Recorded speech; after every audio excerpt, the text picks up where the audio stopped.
Hello, everyone. Hello, hello. We are here at the Amazing Owl Studio. Thank you. Shout out to Jason Hill and Stephanie for inviting us in to promote TEDx Boca Raton, which is happening Saturday, May 2nd at the Boca Raton Innovation Campus. At 3 o'clock is when the speakers start. And check-in is at 1:30. So there's going to be networking. There's going to be food and drink. There's going to be so many people networking and meeting each other. And guess what? We have one of here. We're going to have a couple of our speakers here, but we have Dr. Kevin Cox, who is going to be talking on our TEDx Boca Raton stage. And then his talk is going to be published to 44 million viewers on the TEDx channel. How does that feel, Kevin? Oh, it feels exciting. I'm really looking forward to doing it. There's been so much going on recently in South Florida. I think it's a really great time for South Florida, and it's perfect for you to host an event like this, especially in my world. As you know, I live in startups world, for anybody who doesn't know me, with all these founders and new businesses, a lot in AI, but also biotechnology, climate tech, all sorts of startups. We have a really comprehensive accelerator program at Florida Atlantic University. We've just gotten past some of our signature events, our pitch competitions, our Maverick Innovation Awards, and then last week was Emerge Americas. So You've been very, very busy. Yeah, absolutely. But it's the perfect time to capitalize on all the kind of the frenzy of South Florida. It's a great startup environment, great business environment, and a great opportunity to share some wisdom from the speakers to all the guests that are going to be attending TEDx Boca this weekend. It's great. Yeah, so don't miss it. Come down and see us. And we also have here Lana Fink, who is kind enough to volunteer her time to help coach our TEDx speakers. So we are so excited to have Lana. She also has been coaching TEDx Miramar, and I have to give the history here. So in 2018, Cece Aspute spoke on our stage. She's amazing. Then she spoke on another TEDx stage. Then she became a TEDx organizer for TEDx Miramar. And that's how I met Lana, through Cece. And shout out to Cece and TEDx Miramar. It's an amazing community. And Lana has been coaching a lot of TEDx speakers now. So Lana, tell us a little bit about coaching TEDx speakers. And you're going to be working with Dr. Kevin Cox here too, or you have been. Yes, thank you so much. I will tell you that for me, coaching TEDx speakers is amazing because I'm able to grab their talk and understand what they're trying to say and then get it down to 10 to 12 minutes. And it's a formula, right? It is a formula because everyone wants to tell their stories and everything else. And it's like, okay, well, what's the main theme? And then how can we tie it throughout? And that's really what I love doing. And I can't wait to see Kevin on stage because I know he's going to be amazing. And just honestly, it's a wonderful experience. Yeah, it's very, very cool. So the cool thing about Kevin is he's been telling us that he has been so busy, and we've kind of had a really short runway this year. And then we had a little practice session and he blew us away. His talk is going to be amazing. You're not going to want to miss it. And tell us, Kevin, what's going on at FAU with the whole, I don't want to say restructuring, but your title and what's under and what different divisions. It's really exciting. Yeah, so really, so there's a little bit of history that's relevant. The Adams Center for Entrepreneurship at the Florida Atlantic University was founded actually in 2001, which amongst universities, that was actually pretty early. And then over time, we really kind of built a robust ecosystem around that, including our accelerator, the Runway. And just this year, as we had these different components, there's so many different activities. We have the Center for Entrepreneurship, the Accelerator Program, WAVE Program, the Shrimp Tank Podcast, Veterans Program. It's all great, but it had become a little bit kind of disjointed, difficult to navigate. Everything was there for the founders, but it could be a little bit overwhelming or confusing. So what we've taken major strides to do this year is move the accelerator program back under the College of Business, where it originally stemmed out from. And then for clarity and to simplify things and make everything really founder friendly, we launched the Entrepreneurship Institute. Wow. So that's one overarching brand. And then under that is all of our resources for founders, our programs, our educational seminars, our podcasts, and everything really resides within the Entrepreneurship Institute. And that's been a transformational change because it enabled us to make a couple other changes that make the program really flexible and dynamic. We've eliminated timelines so people can progress based on however they progress. Some of these founders move really fast. And Plus, we- it's a rolling, right? It's Yeah. a rolling process So where they that's the can second part of that. apply. Yeah. Right, is they can apply at any time for the first time ever. We used to take 2 cohorts a year, but then we'd find people that really needed help in the interim. So between rolling admissions, eliminating timelines, and reorganizing the structure, we've really simplified things. So nowadays, if you're a founder, whether you're a student, a veteran from the community, faculty, or anyone else, we have a universal application. Just one. Very simple. Send everybody this.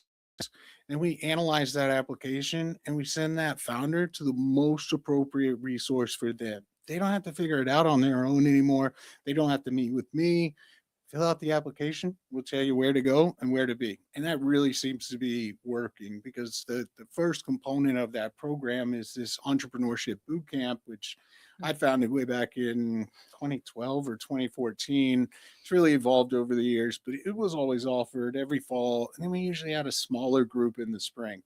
This spring, we had over 100 people in there, and we've had so much demand from the rolling applications for the first time ever. In just a couple of weeks, we're having to launch the first ever summer entrepreneurship boot camp at Florida Wow. Atlantic University. That's a good sign, a really good sign. Yeah, yeah. I mean, aside from, I like to play a little golf and see if I can make it to the beach in the summer. In terms of A little family time. yeah, but in terms of a signal about the programs, it's an exceptional one. And I'm really glad to add that program for folks who, it might be more convenient in the summer. So if they need it, we'll do it. Yeah, that's so cool. And FAU, we actually started our first TEDx for Eric and I, who is my partner with TEDx Boca Raton. We're both the organizers. We started at FAU, and FAU is, oh my gosh, the theater there is amazing. You've been an amazing partner over the years. And a Tech Runway. Oh, well, now it's the Runway. I don't want to say Tech Runway. Runway, everyone, for the incubator. And we actually hosted a couple of VIP parties there too. So it was amazing. So tell us how a little bit for those, because I know you're going to be speaking about entrepreneurship and founders. Tell us a little bit about the Runway and how it works, because I know that Eric had mentored there for many years and there's mentor opportunities. So for people that don't know about the incubator, the Runway and the incubator program, I mean, it is like a co-working space. It's just like a really cool modern vibe to it. And tell us about it. Yeah. So as we moved back into the College of Business, we're still working on upgrading and reorganizing a little bit of the space, but the program itself is really robust, right? And the mentors are volunteers, right? Yeah, they are. And that's one of the most important, arguably the most component to the program. So now the way it's structured into 3 pieces, there's the incubate, which is really, I just have an idea, or maybe I don't even have an idea, but I'm interested in entrepreneurship. The validate phase of the accelerator, that's for customer development. That's when you formally form the business, you incorporate, and hopefully you build a prototype. And then there's the final stage, which is accelerate. And that's really designed to accelerate growth and go to market. But there's opportunities to get involved for anyone who's interested in any way they'd want to. So we're always looking for speakers, but yes, mentors to work directly with the companies, community partners, sponsors, donors, any of those kind of things. If you want to get involved and you have experience, you're a founder yourself, or you specialize in a field that a founder might need to know more about, whether that's intellectual property law, human resource management, digital marketing, we could absolutely use you, and we'd love for you to be involved in our programs. Under the new president at Florida Atlantic, that's a major push, is to bring more people from South Florida, Boca Raton, the surrounding areas, onto our beautiful campus to see all the activity that's taking place across Florida Atlantic University because it's a lot. It is a lot and it is beautiful. And think about the institutional knowledge that you personally have just from having worked with how many thousands of students and entrepreneurs, right? Yeah, I've worked with more than 1,000 startups over the past decade. Yeah. Across every, stage, sector, industry, you could imagine. So, and I've got some great success stories, and I've got a lot of other stories too that can help people learn from, right? So just a lot of examples, which is really helpful in the teaching. I think the students and the founders alike appreciate when, rather than giving them a textbook or a vocabulary sheet and stuff we don't need with AI, I can say, well, let me tell you a little story about somebody who tried something very similar to what you have in mind. Yes. And that can be really resonate with the people that are trying to listen and learn and hopefully avoid making the same mistakes that maybe somebody else did. Yeah. And that's why I feel so lucky that you're going to be speaking at TEDx Boca Raton and taking years, 10 years, over 10 years of working with founders and bottling it up in a 10-minute talk. Yeah. And it's a really good talk. So yeah. Yeah, I don't know that I get to cover everything, but if you're not a founder and you're thinking about going to TEDx, the speakers are really diverse. And even what I'm talking about, I draw from my experience with founders and some of the mistakes I've seen them make, but how that can apply to really everybody in even a corporate setting or a home setting, or kind of drawing conclusions beyond the immediate audience of founders. That way it's relevant to the whole audience, right? It's not just going to be business owners and founders in there. So hopefully I deliver on those promises and leave everybody with at least a couple insights. It's a pretty short talk. So, Yes. No, you are definitely bottling it up, which brings me to Lana. So for those people that are out there listening, and even for Kevin coming in the home stretch now in the last couple days now is mentally prepping and also practicing, what are some tips that you would give to some people that either want to get on the TED stage or are ready to get on the TED stage and coming in the home stretch? Two separate questions. Well, the first one is going to be always think of the audience, right? So the question is, what's in it for me as I'm sitting there listening to whoever it is on stage? Which, by the way, Lana just gave her TED Talk. I gave my TED Talk about a month ago. Yeah. On the TEDx Miramar stage. Hasn't published yet, but be on the lookout. It's coming. It's coming. And I will tell you, for me, what my TEDx talk was about, it was my late age diagnosis with ADHD and how it impacted me in my life. And if I would have known earlier, then maybe things would have been a little bit easier to manage. So it was a great thing. And unfortunately, women and girls are underdiagnosed. So that's also addressed in the talk. It's a very short 10-minute talk. So there's not a lot of things to go and talk about. I will tell you though, Kevin, I know you talk about the entrepreneurship and stuff in South Florida. Your talk is going to go worldwide. So this is why it's so essential that many people throughout the world are going to see it. And they're going to be able to also resonate with your stories, because each one of us has a story to share, right? And especially when you can share some of those maybe not so great things, they can avoid those pitfalls, like you said. I absolutely love that. I'm gonna ask you again, Cindy. What was the second question?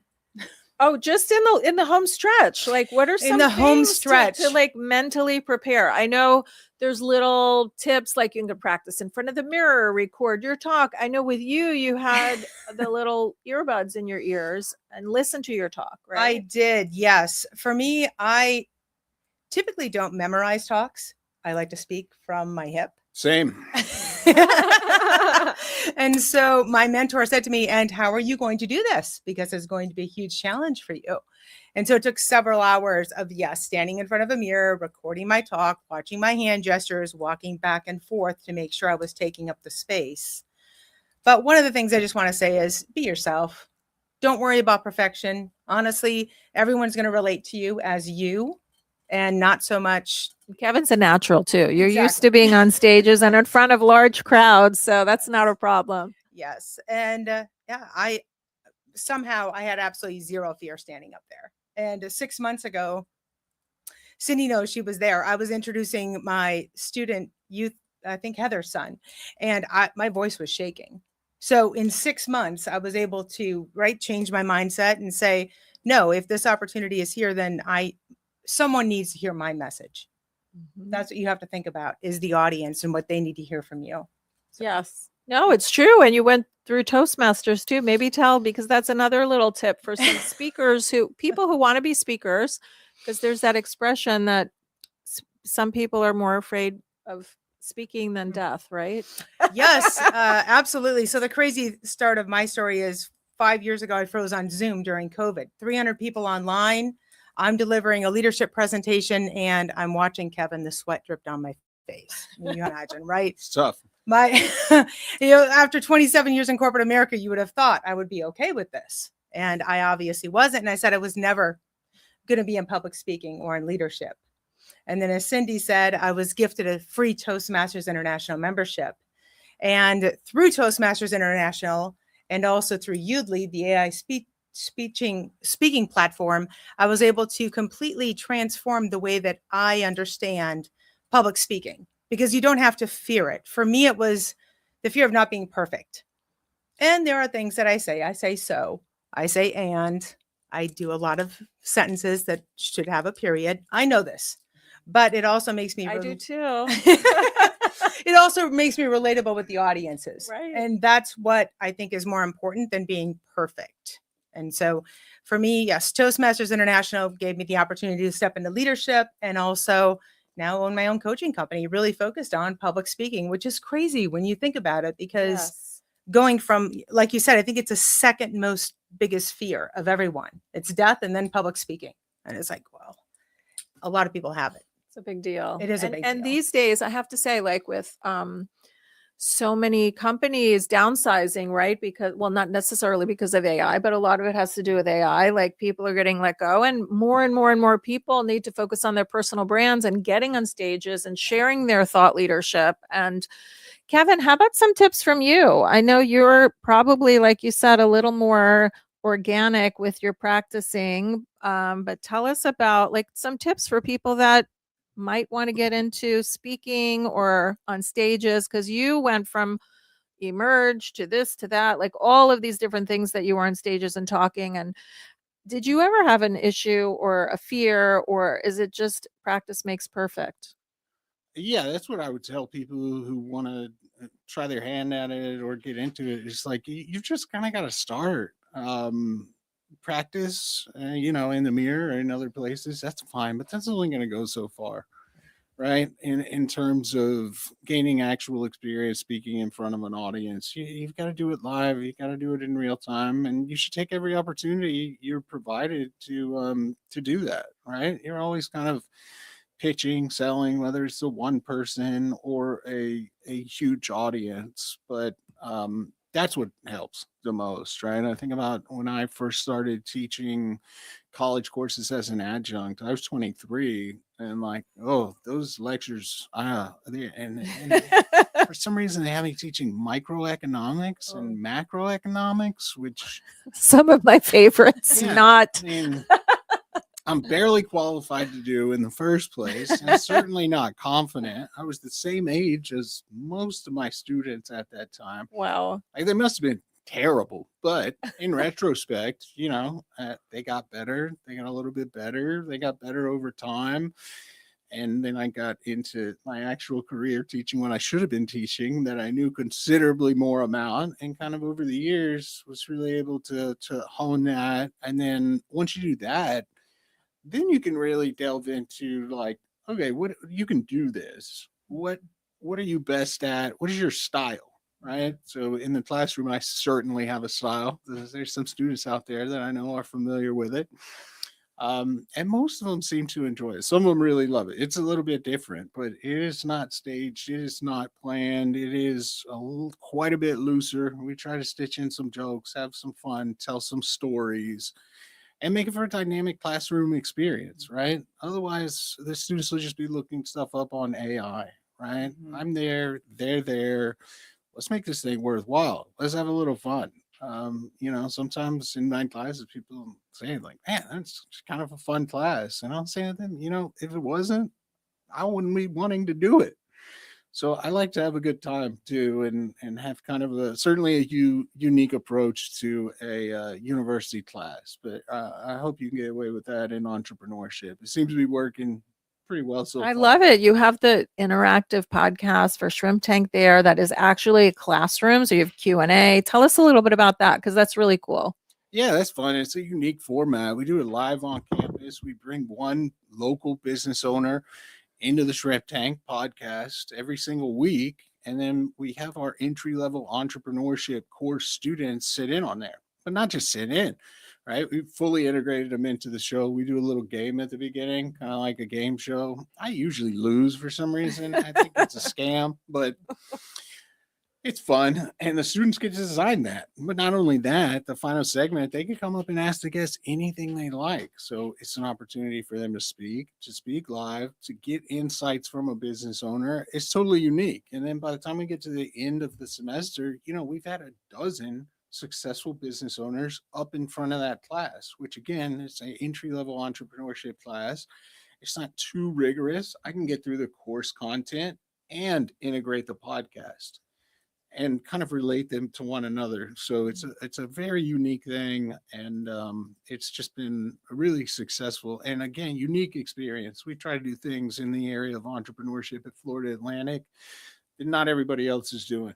Right? It is like if I was a student, I would love to be in that class because you've had so many incredible entrepreneurs come in and share their stories. Oh yeah, and then the students get interested in the past episodes, which they can access. And I mean, if they want, they can go crazy. There's over 360 hours of episodes. So cool. Most of them don't do that, but where I will send them and something they do engage in is if they're interested in a particular sector or industry. I'm saying, well, yeah, we've had a few people from that industry on the show. Go listen to the episodes. They'll do that. And then they'll come back and they'll say, hey, like, are you still in contact with these people? Yeah, that's the point of the show. Yes. I can introduce a student to a business owner. One thing leads to another. You get internships, you get jobs. So there's a functional purpose behind that podcast too. Yeah. It's not just about streams and kind of Content. promotion. Yep. It's about building real relationships and connecting Florida Atlantic to the real business community down here in South Florida, which I think not enough universities do a great job of, but we do. I agree 100%. And by the way, let's give Owl a little shout out because Owl, your co-host on Shrimp Tank, is Jason Hill, and he's the founder of Owl, who, by the way, I think he said that one of the inspirations for Owl was after interviewing so many entrepreneurs and founders on Shrimp Tank. He came up with the concept of connecting with people, through audio on Owl. And there's, I think, over 10,000 experts on Owl now, right? Yeah. And he even built a program. He really just does a phenomenal job with all that stuff. I don't know how he does it all. I know. Shout out to Jason Hill. He seems like a lot of trouble, but he does a phenomenal And job. invited us here today. We're so lucky to be in his studio. Yeah, Tell he us. even launched a student ambassador program this year to make sure we could get more students on the app with some funds because it is, paid to connect with people. So he launched that program, and then he launched a whole jobs and intern specific focus segment to help get our kids jobs. And I mean, that's really gone great so far, and we'd love to see that, right? I love that. Who so doesn't need hard. help with that these days, right? Especially Almost everybody students. who's graduating, Yeah. or even if they're not graduating, you can never start too early when it comes to making connections, doing internships, getting jobs. So Absolutely. we try to execute that on Owl as well, and it's gone pretty good. I know that Owl, as well as like lots and lots of local companies, went through the incubator program at the Runway, right? Yeah. Mm-hmm. So tell us, because I think a lot of people think that the incubator, the Runway, is just for students, but tell people like that are listening, like how it works. I know you talked a little bit about the applications. Now they're all funneled through one and you guys analyze. But then like, is there a cost associated? Then what's the next step and how does it work? Yeah, so those are some common questions and misconceptions, which are fair, right? Because most university entrepreneurship programs service students, and maybe they service faculty who are trying to do some technological spin out. But we very much are open and have always been open at the Adams Center and the Runway to the broader community all throughout South Florida. Our entrepreneurship boot camp is wide open. Students, staff, faculty, and the community. The accelerator is the same thing. We are looking for the most promising companies in South Florida, regardless of any affiliation to Florida Atlantic, any prior affiliation. We'll get you affiliated. You just go ahead and apply. That's right. But if you're not an alumni, you're not related, but you happen to be in the area and you need some support with your startup, you can absolutely apply. And the program is currently completely free of charge. That's incredible. It's yeah. incredible. And think about the value, that you're giving, because you have all these different mentors from different expertises. Yeah, and people really need the help and support. Somebody's recently asking me if I had one piece of advice for a founder, what would it be? I'm a media looking for a clip type of thing. And it's like, get involved with the one thing is get involved with a program so you can get hundreds of those pieces of advice. Yeah. Because that one piece of advice isn't going to help anybody. Yeah. It's like an omni approach. Apply to an accelerator program. And I even said, it doesn't have to be ours. Techstars is phenomenal. They're all around the globe. Y Combinator is arguably the top accelerator in the world. Pretty hard to get into. Not as easy as ours. But there are quite a few other incubators and accelerators as well. But if you happen to be in South Florida, no place other to look than Florida Atlantic University and the Runway program. Yeah. And there have been, like you said, I'm just going to give a shout out. I mean, I'll let you do it, Kevin, but a couple of companies that have gone through the incubator that have become really successful. And the other thing I want to give a shout out to is our, we can't make TEDx happen without our partners. And South Florida Tech Hub is one of our partners. Actually, we used to host a podcast here, Tech Tuesdays. Hopefully we'll be doing that again. But they also support big companies, small companies. I know a lot of the incubators that went through the companies that went through the incubator are South Florida Tech Hub members. Yep. So tell us a little bit about some success stories, a little teaser with a few that you can think of. Oh yeah, we've had so many different ones over the years. The most notable one that kind of everybody knows about is Shipmonk with Jan Bednar. That's a huge company. They're at Brick, right? They're were all over. They're from Miami to San Francisco, more than 3,000 employees, 1 million square feet of warehouse space. They do fulfillment and logistics. So if you haven't heard of them, that's not that surprising. But they're it's a clever name too. Yeah. That's actually after a rebrand that was done during our program. The initial name of that company was Better Box. Wow, that's cool. That's a little piece of trivia too. Oh yeah, I know. That's a fun one. I know all the secrets. So those aren't for the live stream. But most of them are good stories by and large. But there's a couple that are really progressing quickly now. Synchronics was just recognized down in Miami at the Florida Venture Forum. They were pitching as one of the growth companies. Mm-hmm. So very competitive to be amongst those companies. And then an even earlier founder that's making some great progress now. She got an investment from the New World Angels Innovation Fund. Is Andrea with EpiPause. Oh yeah, I saw that presentation. She's amazing. It's very cool. They use epigenetics to figure out how old your pet is, right? Because if you adopted it, you don't really know, and to get it the best health services, veterinary treatment, ideally you need to know the age, but that was just her entry-level product. Mm-hmm. Check out and follow along EpiPause. So big shout out to them. It's now moving beyond their actual age and looking at their biological age, and then looking at interventions to reduce their biological age. And this is a bunch of like science nonsense, yes, right? It gets a little bit above my pay grade. We got epigenetics and biological ages. The be-all end-all goal is to extend the life of your pet. So let's just simplify and keep them that's healthy. That's quite a value proposition. And it does involve some very advanced science, but at the end of the day, it's about keeping your pet healthier longer, which I think everybody wants to do. Everybody wants. We have 2 dogs, one 13 and one 9, and they're part of the family, right? I want them to live to be 100. Hopefully epigenetics can help that. Oh my goodness. So what about you, Lana? Tell us a little bit more about your experience working with TEDx speakers.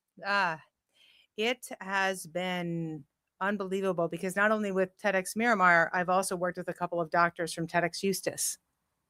And one of the talks for the doctors was about how the Oh yeah, very healthcare- relevant to well, epigenetics. how the healthcare system is preventing doctors from really doctoring because they're looking for the scores for patient satisfaction. Can you imagine? That was a very sensitive talk 2 years ago. And then this past year, it should be coming out here soon. It was with Dr. Gary Allen, and it was when he went back to learn robotic heart surgery at age 59 to stay relevant in his field. So now he's doing, instead of the 6,000 surgeries he's done where he opens the chest and everything else, it's all done robotically. And he talks about how he had to learn to sit 6 feet away in a spaceship simulator and do everything completely different. And now he's done all these additional surgeries, and he's helping actually train other surgeons around the country now, which is amazing when you think about it. I mean, and in his talk, he talks about how after each surgery, they do a debrief. And so everyone goes through everything you're looking at, the facial expressions and all of that type of stuff. So Eric Mintz is in the house. I'm sorry. That's okay. Hi, Eric. So Eric is the lead organizer with TEDx Boca Raton. So excited to have him here. If it wasn't for Eric, we all wouldn't be here, right? I don't think that's even remotely true, Cindy. It is true. It is No, true. We wouldn't be here if it wasn't for Cindy. I'm just dead weight. The whole thing. I don't know about Just that. making the whole thing worse. Yeah. Oh my goodness. Well, I don't want to get emotional, but we were just talking about EpiPause and living, like keeping animals alive longer, and also people too. There's so much out there now with AI, which I'm going to shift gears now that Eric is here. And just why don't we talk a little teaser about each of our speakers? And since you know Juan well, maybe you can tell us a little bit about Juan and Shri, because we have an incredible lineup of speakers this year. I mean, I always get excited about our speakers, but these are really, really special. Yeah, I think this year more than any year, the speakers are actually probably the most prepared they've ever been. I think so too. And I think we have the shortest runway this year. Yeah, I think in truth though, it's what you instituted with the, having them online and doing the Zooms. So you were Thank you, Lana. Yeah, Our little between Cindy and Lana, it sort of forced the speakers to get really organized. So the couple of speakers that I know really well. So Shri, what's interesting about this year, it's the first year that we're having a repeat speaker. So Shri, I met, he was in my class at MIT. From 8 years ago, he spoke, Yeah, right? he spoke in 2018. That was our first, Cindy and I, our first inaugural year. And so he was part of that group, and he did a talk called Without Teeth. And it's really a very feel-good talk. And he's a prosthodontist, so he does implants, and he had a really good talk. And so he's our first repeat speaker, and he's just a very gifted speaker. And I don't know, he's got to have like 6 or 7 crazy degrees. He's very well educated. Another MITer, by the way. Shout out to MIT. Eric has his MBA and 2 engineering degrees from FAU, actually. Yeah, yes. It's sad that I can't get employed with all this. So we're going to help you. Now, FAU, right, has their new employment thing, right? Is that just for students? But Eric's an alumni. Oh, I'm sure we have resources for alumni as well. Yes. So Shri is a really gifted individual and a very good speaker. When I was in the drone industry for 4 years, with a very large company. Yeah, up until last year, I met Juan Plaza, who is really a thought leader and gets paid on a number of outlets in the drone space to write. So he's an incredible writer. He's also a pilot, and he's what they call a photogrammetrist. So he's ensconced in the drone industry, and I had done a lot of publishing, and he actually we met through publishing, and publishing each other's articles. I became a huge fan of his, and so he wanted to do a particular talk on something else, and I convinced him, like, dude, you got to do the drone thing, because the drone thing. I agree 100%. By the way, I'm going to just say, ABC News last night had a big segment on drones. How, because Juan mentions a little teaser, something about the Jetsons in there. Yeah. And I was watching this, and it literally looked like one of the Jetson vehicles. And they were talking about it's going to be a taxi in New York City, and they're going to put it on the Uber app. Yeah, it's Joby, I think. Yes, yes. Yeah. And it's so cool. I mean, it looks like a very futuristic helicopter. And they said it's like 75%. Oh, wow. 75% less loud as a helicopter. Yeah, it's basically a big drone. Yeah. And so I had written an article about the Jetsons and Skynet. And, what's fascinating is we've exceeded the Jetsons. And that's hard to believe. The problem is no one knows it because you can't see it. But when you watch the Jetsons, there's always a pilot in the box. Do you remember the Jetsons? Yeah, I may have seen some clips. Yeah, so a lot of what they say, because it came out in the 60s, and so a lot of what they show in their cartoons actually came true. Sure. In the drone industry, has actually exceeded the Jetson technology, but it's not obvious because there's no scale to this today. There are drones at municipalities with police stations, and drones with real estate companies, and 10 or 15 other industries where it's prevalent, but we don't see it. In the next couple of years, we really start to see it because the regulations are going to be there. I sort of lost my job because the FAA has been slow with the regulations. We're legitimately 5 years commercially behind China. So Juan has a great talk, and it's an interesting talk. And he's got a great personality too. Yeah. Oh my gosh, he's so funny. Yeah, he's and very funny. He's from Venezuela, so he's got a really interesting personality. And a sweet man. Oh my Very gosh. nice Just man, yeah. yeah. And then Brian Shea, he's someone I met a while ago, and his expertise is really in sales enablement and technology. And he's got a really interesting talk on something just unique to sales enablement and sales technologies, just in general. And he's also a gifted speaker. Those are the three that I know the best out of the 8. Yes. Yeah. Of course, I've known Kevin for years, and I've known Wendi. Yes. The thing with Kelly Merbler, Money Merbler, is what a fascinating, because she got one year, I guess it was the second year, and we had some audio problems. It was in the first year. She got up on stage and at FAU, actually. Yeah. She got up on stage, and at the time we used to hire a MC. And that first year we had a bunch of audio problems. So to fill the time, the MC got people up on stage. And Kelly, I think, may have been the first person up on stage, which is wild. And she got up and she said, I am going to be on that red dot. And she literally posted it on LinkedIn like a couple weeks ago. And she's like, it's happening. And I think we may have made fun of her afterwards, you and I. But when you see her talk, I mean, God, she's just so gifted. Like, oh, it's so good. Yeah. It's so good. So for me, and Wendi, of course, is every people down here know Wendi, so she's a gifted speaker. But I think this year, it has a lot to do with what you instituted behind the scenes. It's really the most buttoned up group we've had, and that's exciting because when the talks are on average about 10 or 11 minutes, so we keep the pace going, and there's some really interesting topics, and it makes it good for the audience. So I'm really enthused about this year. Besides the fact behind the scenes, like it's always crazy. The last week, I mean, Cindy and I, it's just so Cindy does, 80% of the workload. No, I'm dead weight. No, that's not true. Yeah. But I do want to say, and give a shout out to Lana too, like we're all volunteers. So lots of times people will say, oh, I know what it's like running an event, but not when you don't get paid to run an event. Yeah.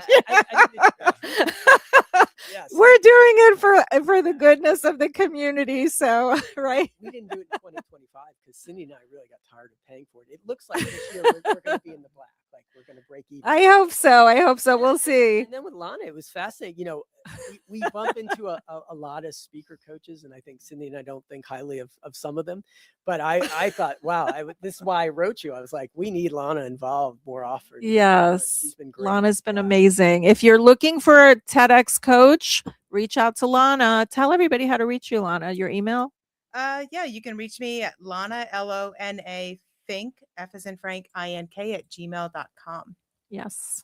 All right, Cindy, I'm going to make some room for you. Okay, Kevin, thank Okay, you so Kevin. much. It was so great having you. Teaser alert. You need to come and see Kevin speak on the TEDx Boca Raton stage, TEDxBocaRaton.com. Use code OWL10 and you can get 10% off. Is our next guest here too? Okay, cool.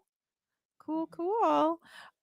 So let's see. Did we touch on everyone? I just want to touch on. Oh, what about Alex? Alex and You, Pia. yeah, And you. Pia, yeah. We'll all give a little teaser about Alex. I'll let you start. I was fascinated by what he does. Oh, he's amazing, and went to Dreyfus High School. Did he go to? Oh, that Yeah. makes sense. Yeah, he does. It's kind of a mix of like architecture and interior design and Film and theater, Yeah, it's and very multidisciplinary what he does, and I can't wait to see his talk. I think I haven't seen it, so I don't know it. Lana and I saw it. Yeah. It's so good. Oh my goodness. And again, such a short runway. I was like nail biting because we hadn't really been completely a lot in contact with him. I mean, with between his like theater background, it was I got goosebumps listening to it. It's really, really good. And then with Pia, she's running for Congress. Yes. Right? Pia Dandia. Yeah. So she's probably comfortable speaking in front of people. So Yes. I She haven't- was a school principal. She went to Harvard. She's incredible. Yeah. Yeah. She was a school principal in Harlem. Yeah, no, I can't wait to see her. I think those are the only two I don't have a really context to. Yeah. So Well, I'm we did. You heard Pia speak, right? I didn't. Yeah. I'm meeting with her tomorrow. Oh, okay. Yep. Okay. Yeah. So I was lucky to hear Pia and all of them, actually, every single one. I'm just so excited about. And yeah. And Money Merbler's coming here. We're 10 going out to of 10. invite her to the Jenny stage. Merbler, wow. Come on in, Kelly. Okay. We're going to learn a lot from Kelly because Kelly is a keynote speaker. That's what she does, right? Among other things, leadership coach. Hi, Kelly. I'm good. How about you? Oh, Hi. Okay. We're so excited to have you. Left. I want to make Yep. sure I do this right. Yep, you're in. Okay. You're in. We here? have another one of our speaker stars here. Thank All you right. so much for taking the time, Kelly. I know everybody's busy you. and excited and got a lot going on for this last few days. Yeah, it's a busy week. Lots For of you, practice. I mean, you're Lots of organizing practice. it, and that is no small feat. To the victor so- go the spoils. my gosh. So I know there's a lot going on. And thank you for what you're putting on. Aw, thank you, Kelly. This has been a long time coming. So 8 years. Oh my gosh. we told the story. So tell it from your perspective when you got on the stage. It's Yes, been 2018. please. So, God, it seems like yesterday. It's hard to believe that was 8 years crazy. ago. It Crazy. is nuts. But my good friend Kristen Gallucci, She was amazing too. Kristen was amazing. incredible. it was Look up her TED Talk. 500,000 views. So Yeah, far. yeah. But yeah, seriously, she's Oh. amazing. So it was the very first, I think, TEDx when you first launched. Was that back 8 years ago? Yeah, Okay. yes. This will be our 9th event. Okay, Yeah. so it was And your yeah, first it was one. our first event at FAU. Yep. I mean, Eric got the license because there was TEDx Boca Raton before Eric and I took over and started hosting them. There was a woman who hosted, I think, 2 years before we did. And then she moved and we Yeah, took and the then license over. Once applying for the license is actually kind of difficult. So I wasn't sure I'd get it. And then once I got it, I was like terrified. So the first person I called was Cindy. You've got to do this with Good me. choice. There's no way Good I'm going to be choice. able to do this on my own. And and we knew each other through IBM circles back in the day. And it's just a fluke. I didn't know what to do once I got the license, and her picture showed up on LinkedIn. And I was like, oh my God, I haven't seen Cindy in 10 years. And then I probably just texted you, DM'd you on LinkedIn. And then we had lunch at the Thai Yeah. restaurant. Like, I'm begging. I can't do this, on my own. Yeah. So it's sort of like the meeting of Smith and Wesson, really. And then initially we had a really big team. And by the way, they were all amazing, but then we kind of like whittled down, and it's us again. It's basically just Cindy and I, yeah. And Carrie from Living Carrie FLA, has he's been great. amazing. He's been amazing. And then Cece and Alicia, there's other people. Oh yeah. Cece's been incredible support. She runs the volunteer team. Like years ago when we hosted it at FAU and even at Meisner, we had, well, at FAU there were well over 1,000 people when Kristen spoke. And at Meisner, the coldest day of the year, mind you, 39 degrees, I think. Oh my God. We still had close to 1,000 people there. And Cece ran all the volunteers, and we had 100 volunteers. I mean, it was quite an undertaking. So now we'll have close to 300 people at Brick, and it's going to be hopefully way more efficient, probably 10 or 15 volunteers, but still very, very We exciting. used to have about Yeah. 100 volunteers. Yeah. It was a lot to coordinate. Yes. Yeah. Yes. Well, I remember when it first launched, when Kristen and I saw it, it was a big deal. Yeah. Like, we were Yeah. like, oh my God, TEDx is coming to I know. Boca. I know. And I went and I saw the podcast studio, there. And I remember seeing the volunteers with the shirts on, and it was like unreachable. I was Yes. like, I want to be Yes. a volunteer for TEDx. We just found the sizzle from that first one, and it was so good. We It were was like, oh my good. gosh. Yeah, it was so cool. And we had students involved, and very, very cool. And now we're a lean machine now. Yeah, I look at that. I was like, God, I had a really fat head back then.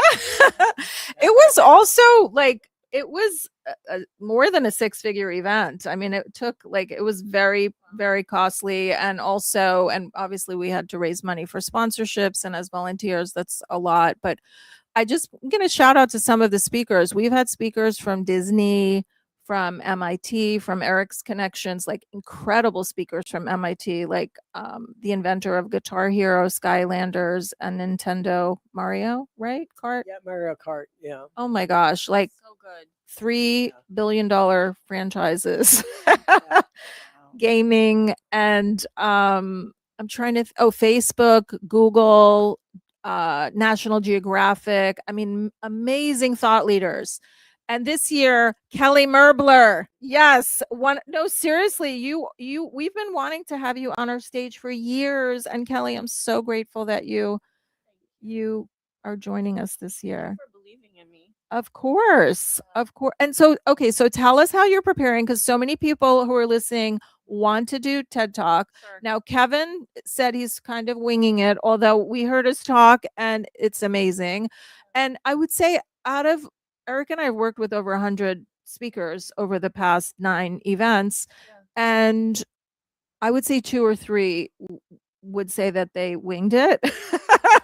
All of them. And even our most seasoned keynotes, like Heather Monahan, like you, that's, she's with part of the Maxwell Leadership Group. I mean, these are practiced and practiced and practiced and practiced. So I would say it's unusual to kind of not spend months and months practicing and days. I know you said that your family's looking forward to the day after TEDx, right? We have a big plan for Sunday. We are celebrating not only that I did it, but that Yes. it's done. Yes, exactly. Yeah. For preparation, I don't know how anybody can wing it, honestly. I can Well, honestly this is what you say- do for a living too. So Well, yeah. this is my life. This is why I left the corporate world, because I wanted to be a professional speaker and do leadership programs. But this is just a different level of practice. I can tell you, one of my coaches yesterday, Roddy, was asking me, how many times are you going to practice this week? And I'm like, It's How in your many- head. You can't help it. It's in your head, How right? many more walks around the block am I going to stay at? My neighbors think I'm crazy because I'm walking in the morning with my coffee, talking to myself. Right. My dog has heard it a million times at this point. Like, he's my cat. And it's so good. It's so good, Kelly. It's But so good. It means so much to me. Like, Mhm. this has been my work for the past 8 years. Yes. And Yes. I put a lot of pressure on myself. I know you're a Yes, perfectionist. You are. It's Yeah. so good though. But I put a lot of pressure on myself because I want to do a good job for the audience. They Mhm. deserve to have a good message for being there, and I want to add value to them. But I also have really reflected and thought about this, and I deserve to do a good job too for myself. Well, this is a legacy piece. I mean, 44 million viewers on TEDx YouTube channel. I mean, it's one of those things that is going to live on in perpetuity. So it's the coolest thing. I just feel like that's I think one of the reasons why Eric and I volunteer our time for so many years is that I do believe that we're changing lives and helping make the world a better place, because there's only so much you can do, right? Like getting involved in things. And this is something like we've had one of our speakers, Dr. Margaret Rutherford, her talk went viral. She has over 2 million views. People have said that she's saved their life because of her talk, Perfectly Hidden Depression, about normalizing the conversation about Heard that. suicide. It's so good. And it's true. Yeah. I mean, Jane Epstein. Jane Epstein, she spoke, and this was something, I mean, Eric and I, it was one of those talks that it's about sibling sexual assault, which is a very, very challenging conversation. And she's spoken in front of Congress. She was been written about in People magazine. She wrote a book. Like, it's opened so many doors for her. And it is a conversation. And believe it or not, it's something that, I mean, if it's not in your world, thankfully, you don't know about it, but there is a whole world out there that happens. So And no one would let her do the talk. And Yeah. So Cindy and I really Wow. had to do a lot of Wow. thought into, because you always like to do one talk that makes people uncomfortable, Yeah. but this was like a whole nother level. right. And then she became ground zero for all of it. It's Wow. incredible the platform that TED Wow. can provide someone like her. Mm-hmm. No one would give her an opportunity to talk about it. We did, and then that night there were people in the audience. Yeah, and that was at TEDx. That Alaska. approached her, Yeah, that and was- we're so moved by it because they had that Yeah, issue. That was TEDx Alaska Yeah. because it was 40 degrees Wow. that night. Mhm. And- TEDx Alaska. That's and- right. right. And there was I sent my husband to get blankets from Walmart. Yeah. I'm not kidding, and we were handing them out. it was a TEDx in the tundra. yes, exactly. But it was to see people, because this was a talk I had never heard of sibling sexual assault, and it's one of those things, with kids, it's kind of murky. Like there's not a clear dividing line, because kids are being kids.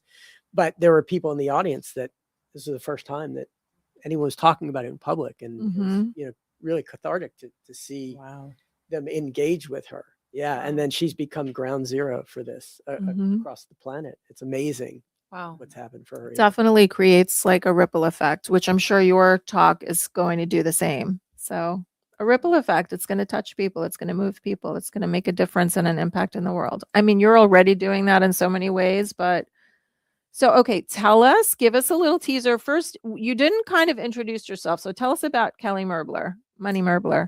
Eric is never going Yeah, to stop. I love telling Wendi. me. And you'll understand when you're at TEDx this weekend.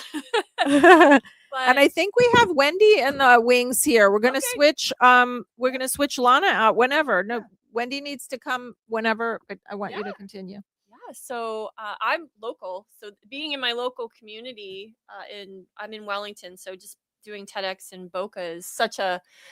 I kind of went back and forth. If I ever decided to do a TEDx, I always thought I would fly somewhere far away to do it. Some people go to Singapore. I literally have seen yes, so Yeah. many. Yeah, a lot of women that have been coached by Heather Monahan, because I've met a lot of them, Yeah. and I see on LinkedIn they're traveling here or there, and yeah, it's really cool. I've always thought Now it's right in your backyard. decide to do it, I'm like, I'm gonna fly far away because there's a part of me, very honestly, that I'm like, I don't want to know anybody in the The audience. pressure. Yes. Yes. Yeah. No, I get it. And so doing it here, it does add another element of pressure just for me personally, because you don't want to let anybody down. Of But course. I'm local in the community. I'm very involved in our community. I love our South Florida community, and people that do know me, you know, I am so passionate about developing leaders and inspiring leaders and just people in general across, you know, as far as I can reach, but especially here in my backyard. And another fun fact about me that you'll learn quickly is I do love coffee. I have OCD, obsessive coffee disorder. I love it. Love my coffee. Coffee with Kelly. Tell us about that. We Dunkin' are or your coffee Starbucks? sponsor this. Yes. this Thank Saturday. you. Is it- Yes. Do you prefer Dunkin' or Starbucks? Okay, so there's a big debate on that. And I am at heart a Starbucks girl, but someone that has mentored me got me to try Dunkin' last year, a year ago, and I have gone back and forth. I love Dunkin'. I mean, I love Starbucks for like specialty drinks, but actually for coffee, I prefer Dunkin'. I had Dunkin' Yeah. this morning. Yeah. And it has to be on my mood, but I'd say majority I'm at Starbucks. Yes. I'm a Starbucks majority too because I like the matcha and all the other, you know, but regular coffee, I feel like I like Dunkin'. You got to mix it up, right? Depends on the mood. Yeah, Yes. exactly. Starbucks can be a little more bitter, I think, sometimes. Mhm. But, It's strong. It's yeah. really strong. But- They used to have a blonde flavor, but blonde roast, they don't yes. they don't have it There anymore. are some days that require a strong coffee. Yeah, that's true. So Saturday may be that day. Absolutely. Oh, we have Wendi come in the on, Wendi. wings. Come on in. Hi, Wendi. Oh my goodness, we got the blonde star power here. All right. More blondes in the house. Hi, Thank you, Lana. Wendi. Thank you. Thank you. Lana, Mwah. thank you for everything. Got the right way. Hello. Mwah. How are you?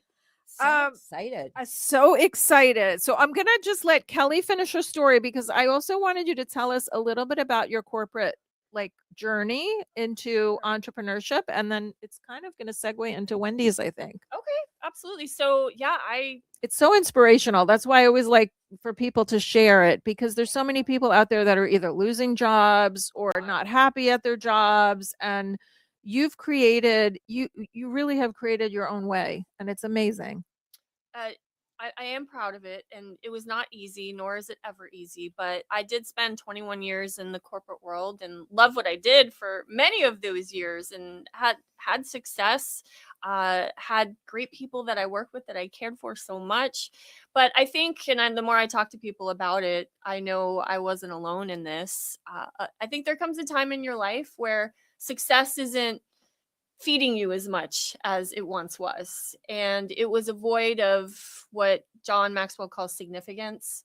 I was missing significance in my life. And I wanted to find a way to create that in work that I was doing because we spend 75% of our life at work. And when I was starting to later in That's crazy when you think about it that, is, you but know? it's true. Yeah. But later in my career, as I started adding on more years, I started saying, wow, I just don't feel as excited to go to work anymore on a Monday morning. And as much as I loved what I did for so long, my values shifted and things that were not as important to me in the beginning of my career became the center of my life and my focus. And I wanted to have more time with my family and more time doing things in the community and giving back in some way. And I just said, you know what? I have to make a decision. Do I stay here and just continue to collect a great paycheck, which is nice, Mm-hmm. but I wanted to create my own path that felt meaningful to me. And the only way that I was going to be able to do it was to take the risk and bet on myself. And that's after 21 years. I always say that after you hit 21 years in the corporate world, you are legally allowed to drink on the job. And I said, when I hit that milestone, I am going to make that decision. And I walked away in 2018, ground zero, with a seed planted in my heart saying our community, but just in general, companies need better leadership development. Mm-hmm. It doesn't exist often. So true. And so I true. was a product of that environment where I struggled. I needed help. I wasn't good at it. And I really wanted to figure out a way to get better leadership programs into organizations that would help fill that gap that I experienced of feeling lonely, just not prepared, and wanting to be better and willing to do the work. I just needed to know how to get myself there. And so that's what I decided to do. And I created it 8 years ago, and this community has been so good to me. So And many you've been so good wonderful- to so many people. That's why it's I love my reciprocal. community. Yeah, it's reciprocal. I yeah. love them. I give them a lot of coffee. Um, By the way, your thought, I mean, just what you're talking about right now, it's part of your, like, it's a teaser to your talk, I would say. And it's so thought provoking because Eric and I were talking, during when we were listening to it, but then also afterwards. It's so thought provoking and it's so true. And then of course, John Maxwell is your mentor. Like, who better than that? Tell us a little bit about that experience. goat. Literally, he's he's a goat. he's amazing, amazing, Yes, amazing. I Yeah. love John. And yeah, he has just blessed me with, taking me under his wing 10 years ago and just helping me learn what leadership really is about and how to be a great leader and what that looks like.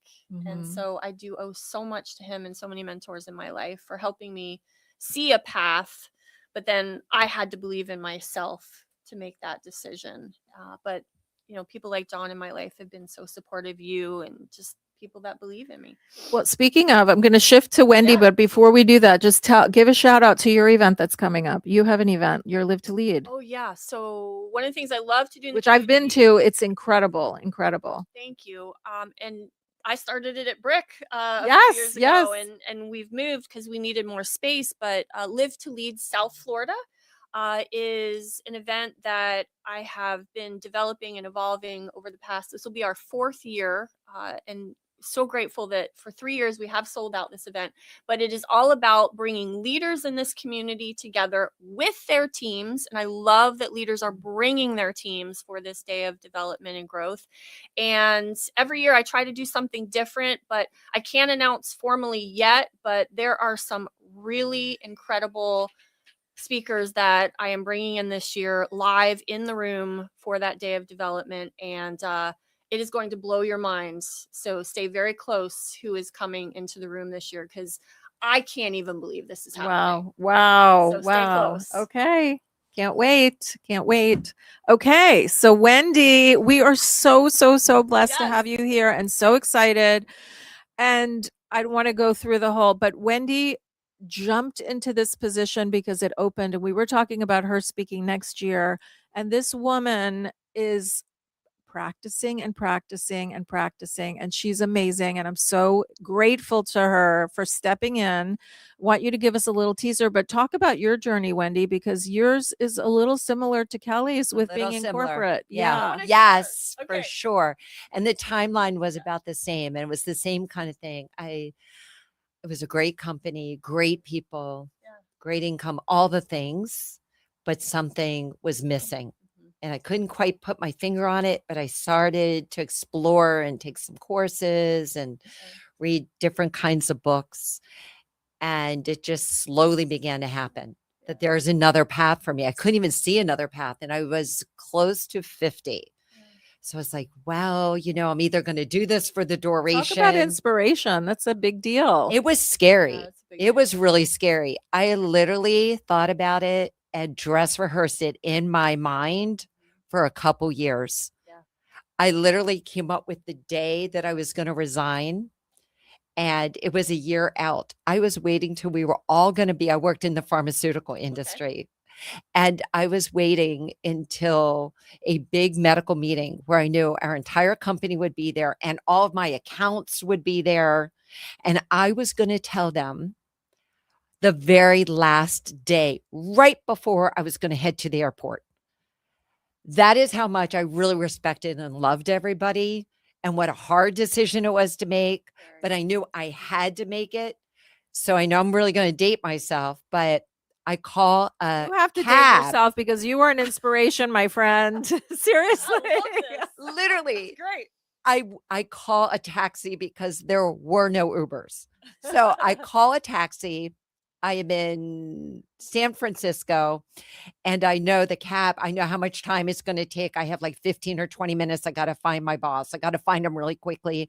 I see him. His name is Jeff. I go, Jeff, we need to talk. He thinks I want to show him a medical study. He's like, what do you want to show me? What and where? I go, no.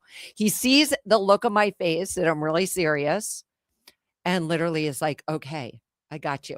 Opens the door. It was basically a linen closet. We slip inside with like coats and things, slip inside. And I said to him, I started speaking. I wrote a book. I'm turning in my resignation. He's like, what? How many times do you speak? What is this? And this How- was how many- this like, was what is cutting this? edge back then, right? Literally. You were like personal branding 101, this was a while ago.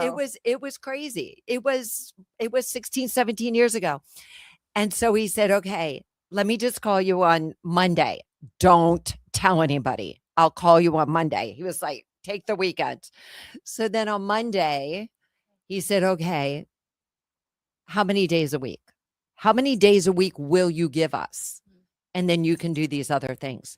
So I took him up on it. I mean, that was like, that was okay. like Tony That was Robbins like- always says that if you could do both for a while, like that's amazing. I couldn't have even imagined that scenario because I didn't know anybody that did that. But I was like, okay, so this is what we can do. So I stayed for a couple more years. Wow. So I was able to actually transition. The interesting thing about it is the accounts. And as I was sharing with them, actually one of my physician assistants right away, she's like calling me and asking me, how do I write a book? So I was all of a sudden, they thought that's really great that you're still going to work through your company with us, but we want to talk to you about a few other things. So that started to happen. It was really very interesting, but it was very scary at the same time. I would have never imagined that would have happened, but it did give me a runway. And then I was able to bridge both worlds a little bit. Having a book opened a lot of doors. So, and I was taking courses at the same time. You were talking about John Maxwell. I was taking a course on NLP, like hypnotherapy and cool. all of that. I was taking a course and I met somebody who came in to ask the instructor, the owner of the company, to speak at her conference. And she left asking me to speak at her conference. So like doors started to open. Yeah. And the book made a significant difference. And then I was trying to explore. I mean, it's a lot, like entering a whole new world. It was so very different. But now when I look Plus you had back, personal stuff going on too. at oh, the same kids, time. college, Yes. a house full, of things going on. So there was a lot of activity and there was a lot of up and down. I mean, I was scared. I was like really out of my comfort zone all of the time, completely.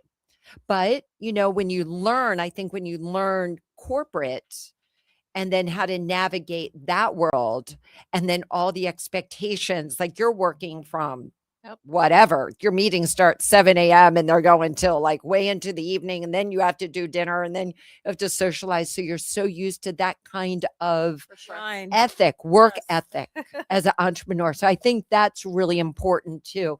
But I wouldn't, like looking back, I wouldn't have changed anything because it all has been part of my path and allowed me to be able to do things and to say yes. When an opportunity comes, that you say, okay, that's important and I'm going to make that happen. Yeah. So I'm so honored and excited to be part of honored TEDx. too with both of you. Seriously. wait to hear your yes, talk. Yes. So Wendi, tell us a little bit about what you do now, right? And a little teaser about what you're going to talk about. Okay. So my first corporate career before I worked in the pharmaceutical industry was I worked for a company by the name of Dictaphone Corporation. I remember that. You remember? Yeah. I know another thing, I'm really dating myself. That is dating. This is I know, 19 this is exactly. I remember too. 1985. 1985. Eric's even shaking his head. It's 1985. And so dictaphone, interesting enough, was founded by Alexander Graham Bell, the same man that invented the telephone. And I called on doctors who were using the dictating, which was basically just a handheld recorder. I remember Like, it's that. basically what it was, to record after they would go in to see a And patient. that was cutting edge back then. It right? was. Yeah. They were summarizing the Yeah. patient Yes. findings as they walked out of the exam room. Right. And so I had a dictaphone in my car, and I started using my dictaphone. Really, I would summarize my sales calls. I would talk into it about my quotas or my business goals, but I always had that device. And when I left and I moved on and I ended up working in the pharmaceutical industry, I still had my old dictaphone Like with your me. dictaphone journals. How cool is that? That's what it was. And that really was the catalyst to what happened in my life. And so that is actually the story that I am going to share, and what I am like so passionate about, because I have made recordings of my own voice for 40 years. Wow. 40 years, I have over 10,000 recordings. I mean, bare minimum. Wow. That's amazing. That's incredible. And I've listened back to them Oh, I Wow. love that. over and over and over again. I'll even share a story with you. Yesterday was my son's birthday. Well, 2 days ago was my son's birthday. He's 38. I was listening to one of the recordings I made for him when he turned 30, because I was making another recording for him at 38, because I want him to have my voice, because the voices in our head are usually saying something unkind and negative. Yes. And so if you imprint what you want to be in there, and that's what I had to do to reinvent myself, going from the only world that I knew, which was corporate and the pharmaceutical industry, into entrepreneurship. That was a big difference, Yeah. a big wow factor difference. And I had to keep walking myself off the cliff. So my voice that would normally say, you're not good enough, you know, and you're not worthy, all those things, I would counteract it with, you've got this, you can do this. So I would play and I could also analyze my voice. I could tell when I didn't believe what I was saying. And then I would keep practicing it, dress rehearsing, and my voice would get stronger and have more conviction. And then What a through cool listening to it, experiment. Seriously. I 40 wish I years. did that, you know? It's funny. It's amazing. I listen to Howard Stern, and I can tell you when his voice from the 90s and to how it's changed over the decades. Mhm. right? You can tell, you Yeah. can almost pinpoint the decade when you hear the voice. Well, Kevin was even sharing when he first started teaching at FAU. He said he was teaching economics and he was 23 years old, like the same age as the students practically. And he was like, I was bumbling through these presentations, and it's like amazing when you think about it. And then to have that, like a record of that, that's so cool. That's fascinating, because I Yeah. can even appreciate that, because I have saved on purpose voicemails that I've received from people that are no longer alive. Yes. Yes. And there's something about a voice. Yes. where you can Absolutely. go back and it takes you into that moment of, you know, how they sounded and the love that was there and the message they leave. So there is something very powerful about that. Very special. Yeah. Really. Yeah. I Yeah. love that, Wendy. I love it. I can't Yeah. wait for your talk. Oh, I can't wait. gosh. Well, I'm working on it. I'm still working on my talk. I'm still, Yes, I know. You're going to be amazing, because you just did an event that when you spoke, it's a different talk, of course, but you just had a big event that you were prepping for. So why not throw another big event to prep for? Why not? And I had my own event in between Yes, that. exactly. And I launched, I don't know how many books in Oh my- between. Well, tell So- us about your authors and that program that you have. Oh gosh. Well, I love working with passion-driven entrepreneurs to help them get their story, voice, and message out into the world. So to rally behind them while they are writing their book. And the statistics are just, they're so shocking. 82% of the population wants at some point in their life to write a book.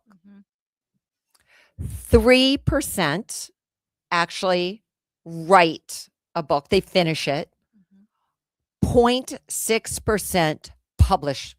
0.6. I believe that.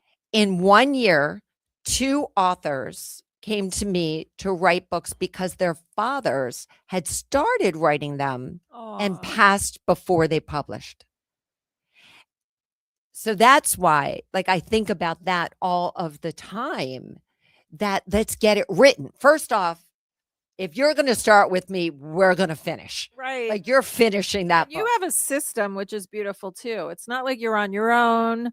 And that's what I'm so excited about with everyone here. I mean, this is like everyone's very passionate. This TEDx, we're very passionate about sharing voices like these two amazing ladies, but also that's the foundation of what you do. Also, I mean, helping people, right? Helping communities and become better leaders and better people, recognizing their strengths, right? Yeah. I think a lot of people, they have the thought in their mind, but it stays there. Mm-hmm. I don't know who said this, but I love that quote about the graveyard. What's the richest place in the universe? And it is the graveyard. Yes.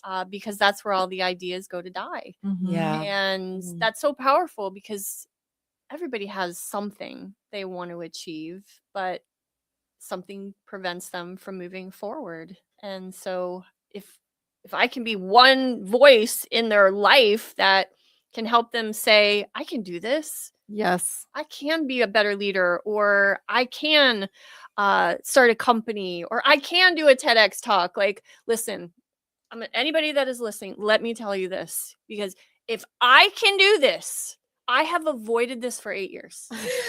I've avoided this for 8 years. I've been terrified. I'm not gonna lie. And people are like, why? And I love that you're saying that. I love that you're saying that because so many people look at you and say, she's a keynote speaker. Yeah, like well, this is what she does for, and it is yeah, so it's that is not a different. prerequisite. Yeah, Like, absolutely. It's not. Erica and I say that all the time. We really, no. we love giving, unsung heroes a platform too. And that's like we were saying, like with Jane, and it's incredible. No, I am extremely putting a lot of pressure on myself. I told you this. And You're just going to be because I amazing. speak, full time doesn't mean it's It's what different it's too. very Yeah, a TED different. Talk is different. Very different. And so, but when you and I talked this year, I stopped and I paused because every other time when I've submitted, I said, nope, not doing it. I will fly to Singapore first. Yeah, I think giving a TED Talk, there's something tacit about it, and Yes. there's a couple videos that we give all the speakers. For sure. And But June talks about how there are issue-based talks and there's idea-based talks, right? And you need to know the difference because there is a difference. Yeah, your for talk sure. will fall under one of those. Yeah. And when 8 years ago, when I stood on that red dot at your first TEDx event in Boca Raton, I love that you captured that. Well, Kelly, I'm sorry. Who captured it? Kristen got it. Yes, she got it. Yeah, but when I stood on that red dot and I looked out, I manifested that moment. But if I had acted on that moment 8 years ago, looking back now, as much as I wanted it and envisioned it, I was not ready. Right. I know that for a fact. And I absolutely believe that I needed the time that I've had to study more of what I do, so I could really add value in a way that I couldn't have in the Yes. past. Yes. But I'm telling you what, I'm definitely nervous. And I'm practicing every single day. And It's normal. Oh my Yeah, God. it's so normal. Oh Yeah. my God. I moved into the other bedroom because I told my husband at 3:00 in the morning, if I just have to start rehearsing my talk, that's what I got to do. So I'll see you in a few days. The interesting thing about Jane, because Cindy and I struggle with, this was a person that never worked in corporate America, had never been in a meeting, had never driven a PowerPoint presentation. This was No, something- she even said she Yeah, was a she- stay-at-home mom, was- and yeah. she was a powerhouse on that stage. And if you put that person in front of 1,000 people, you don't know what can happen. And Yeah. she got up there and she was in a trance. She was just- amazing. There wasn't rocked it. anything going to stop her from doing that talk, and respect stood that. there and just plowed through it. Was totally focused. Just And she always did work thinking with a ahead. coach. She was did work she with- and yeah. Brian Miller, he's amazing too. Yeah. she Shout was a out to coach. Brian. Yeah. And you could see it. She was so focused, always thinking about where she was going, and she didn't stop until she got to the end, and you could see it in her face. And it was really sadly, she stood in the bad lighting. Right, that's the only downside of the talk, is sometimes you can stand in bad. We don't have that in this conference. I was going to say, where's the bad lighting? Yeah, there's a lot more control because Yeah, this was okay. at Meisner. It was outside, even though there was an overhang. I mean, we were so lucky. They were incredible to us, Right, Meisner. and what but- you see versus what the camera captures are two different things. right. In the conference center, we don't have lighting issues, thank God. But she just happened to stand in some bad light and never moved. But the And we have good audio there too. Yeah, we the have- bigger yeah. room actually was not as good, the audio. after the first year that you were there, Mhm. we had the right video guy. We've had the same video, John Bernardo Okay. does our video, and then we got Abraham, and those two have been the A team since. We've never really had any problems. That's great. Yeah, since such a then, yeah, skill. knock on wood. Yes, the yes. photographer Tom Craig, who's doing it this year, is sort of a renowned photographer in South Florida. So it's a really Wow. good AV team. Yeah, this year. Mhm. Yeah, Yeah. it's the A team. It's yeah, very important yeah. Yes. to get that yes. team right. Yeah. Well, Kelly, I stood in the dot, on the dot, not Yeah. on, last year, I guess it Yes. was. Well, oh no, 2024 because we skipped 2024. last year. Okay. Yeah. So 2024. And I remember thinking, I just want to go stand there for a moment. And, And here you, just- are, just- couple just- days. couple years later. Yeah. A Yes. couple years later. But I would not have been ready. I don't think I would have been ready until exactly now. I don't think I could. Well, the timing said of everything yes. with your Spark Talk and everything else you have going on, I just felt Yeah. like you are ready. You are ready. And there is a secret that we don't tell the world. But I the know. mor- I'm Please- dying to please know. tell us. I have chat GPT'd it. the morning of the speaker meeting, we reveal the big secret about a TED Talk, but you Oh, always really? have to be a speaker, and we don't talk about it. Yeah. But that morning, we revealed the big secret. Okay. That morning, there's a big secret. Yes, there is. Yeah. We Do don't you know the No, secret? I don't But you know there is a secret. I guess if you know you have the secret that there is a secret, you're ahead of the game. I'm just learning. Okay, great. Yeah, there is a secret. Yeah. Well, if you guys haven't convinced yourself yet to come to TEDx Boca on May 2nd, I hope that you have now, because we have these two incredible ladies and 6 other amazing speakers. And then the entertainment. Oh, and then the entertainment. Oh my God. goodness. So we have a little girl who's 9 years old, Mia, and her partner, her dance partner, they're August, they're world champion ballroom dancers. I think the they two of did them. something in the community So- before. Well, no, August did TEDx Miramar, and then we invited them as a team. He did that's a where I've Latin seen them. presentation, which was amazing. Okay. Amazing. Cindy yes. was talking about this, and I thought, how good could it be? And then she sent me the video, and August has such a presence. I'm like, how do Wow. you get that? And the And he's and 11, Mia you know. too. Mia is 9 years old, Yeah. and they travel around the world and do ballroom dancing. He's got so It's much incredible. attitude for 11 years old. It's incredible. to Yeah. see him. Yeah. Wow. And as a team, I'm super excited. I've watched their Instagram videos, and Mhm. yeah, they're amazing. You're almost sold out, aren't you? Yeah, we're almost sold out. Close. Yep. We have about 200 tickets sold, and we are just going to sell over probably 270 because we have our team too. So Yeah. we have to have room for everyone. So, and everyone waits till the last minute. So don't, Always.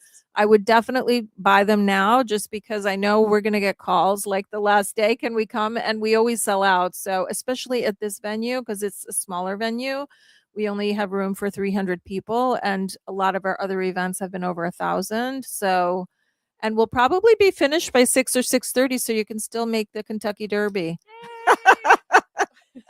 Is it The same night. Yeah. Okay. Yes. We need to have an after party, right? Statistically, we've never sold so many tickets so soon. So we're Yes, because gonna sell out. we didn't open the it all sort of happened very quickly this year because again last year we had to skip because we have to raise funds, we're volunteers, and it's a lot of work to raise funds, which you know what, I'm going to give a little shout out to some of our partners before we close off.